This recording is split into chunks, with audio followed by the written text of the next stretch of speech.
என் இனிய உலகத்தமிழ் மக்களே, தாய்மார்களே, பெரியோர்களே, சிறார்களே, என் அருமைச் சீடர்களே, யோக நண்பர்களே, யோக விரும்பிகளே, உங்கள் அனைவருக்கும் என் இனிய காலை வணக்கம். கலைஞர் தொலைக்காட்சி நிகழ்ச்சியில் நலமுடன் வாழ என்னும் பிரிவில் யோகாசனத்திற்கு அதிக முக்கியத்துவம் தரப்பட்டிருப்பதை நீங்கள் அறிவீர்கள். ஏன் அதிகாலை வேளையில் செய்ய வேண்டும்? அதிகாலை வேளையில் நாம் இரவு முழுவதும் ஒரு 8 மணி நேரம் 10 மணி நேரம் அப்படியே படுத்திருக்கின்ற காரணத்தினால் உடம்பு விரைப்புத்தன்மை ஆகிவிடுகிறது. எழுந்திருக்க முடியாது. எழுந்த நினைத்தாலும் உடல் ஒத்துக்கொள்ளாது. ஆகவே காலையிலே எழுந்து காலைக்கடன்களை முடித்துவிட்டு குளித்துவிட்டு ஆசனங்களை செய்ய வேண்டும். அப்பொழுது கொஞ்சம் உடல் ஃப்ளெக்சிபிலிட்டி வந்துவிடும். ஆசனங்கள் செய்வதற்கு உடல் தகுதியாகி விடுகிறது, குறைவாகி விடுகிறது என்பதை நீங்கள் தெரிந்து கொள்ள வேண்டும். அந்த நிலையில் நமது அரங்கிற்கு ராம்தாஸ் என்பவர்கள் வந்திருக்கிறார்கள். Chief human resources officer, local TVS group. அவர்கள் வயசு 66. இப்பொழுது உசட்டாசனத்தை செய்ய போகிறார்கள். ஒட்டக ஆசனம் என்று தமிழில் சொல்லலாம். என் அருமைச்சீடரவர்களே, நீங்கள் அப்படியே மண்டி போட்ட வாக்கில் எந்திருங்கள். காலை பின்னால் அகலமாக வைத்துக் கொள்ளுங்கள். பின்னால் சற்று குதிங்காலில் கையை மெதுவாக வையுங்கள். அப்படியே உடம்பு முன்னால் தள்ளுங்க. நன்றாக மூச்சு இழுங்கள். மார்பகம் விரியும் போதெல்லாம் இது போன்ற மூச்சு பயிற்சிகளை செய்தால் நுரையீரல் சரியாக வலுவடையும் என்பதை நீங்கள் தெரிந்து கொள்ள வேண்டும். அப்படியே மெதுவாக உட்காருங்கள். அப்படியே உட்காருங்க. கையை உயர்த்தி முன்னால் குனியுங்கள். மகாமுத்ரா, மாற்றாசனம்.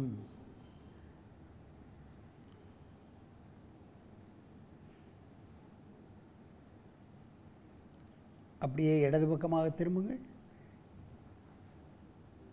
பக்கவாட்டில் செய்கிறார்கள், நீங்கள் பார்க்க வேண்டும். காலை அகலைப்படுத்திக் கொள்ளுங்கள்.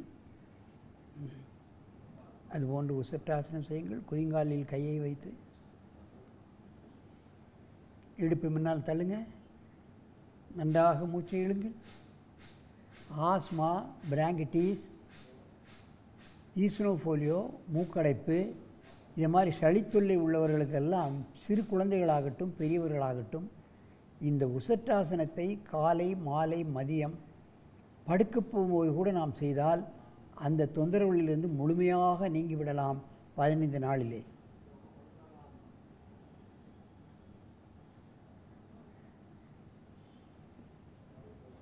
நன்றாக மூச்சை இழுத்துக் கொள்ளுங்கள்.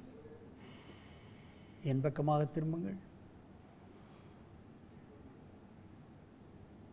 காலை சற்று அகலமாக வைத்துக் கொள்ளுங்கள்.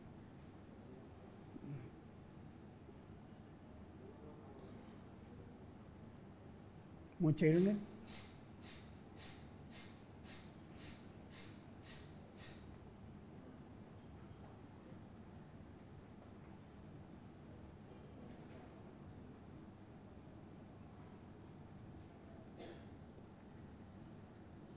இந்த மகாமுத்ரா மிக மிக முக்கியமான ஆசனம். ஏனென்றால் அப்படியே இருங்க, பாடியை 3ஆக வளைக்கக்கூடிய சந்தர்ப்பம் நமக்கு கிடைக்காது. பாருங்கள், 1 2 3 3ஆக வளைக்கிறோம்.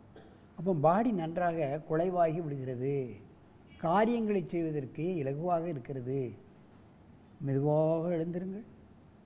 அப்படியே திரும்புங்கள். அந்த பக்கமாக பல கோணங்களில் இந்த ஆசனம் உங்களுக்கு தரப்படுவதற்கு காரணமே, இப்பொழுதெல்லாம் பனிமழை காலங்களில்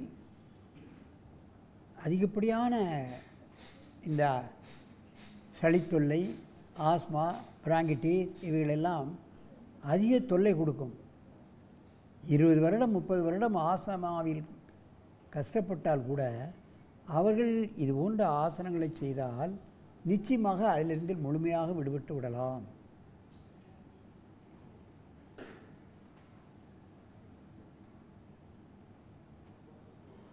இப்படி நேராக வந்து பத்மாசனத்தில் அமருங்கள்.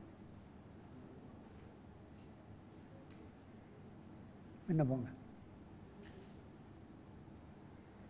என் அருமை பெரியோர்களே, தாய்மார்களே, என் அருமை சீடர்களே, இதை பார்க்கின்ற பெரியோர்களே, தாய்மார்களே, ஆசனம் செய்வதற்கு ஒரு வயது ஒரு தடையாக இல்லை என்பதை நீங்கள் தீர்க்கமாக எண்ணிக்கொள்ள வேண்டும்.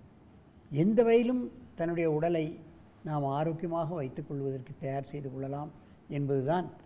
இவர்கள் போன்ற 66 வயது உடையவர்களும் பாருங்கள், அழகாக அற்புதமாக ஆசனத்தை செய்து காட்டுகிறார்கள்.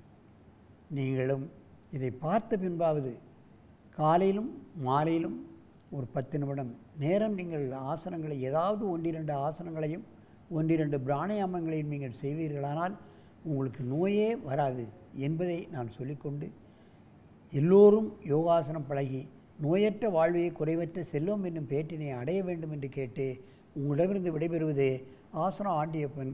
வணக்கம்.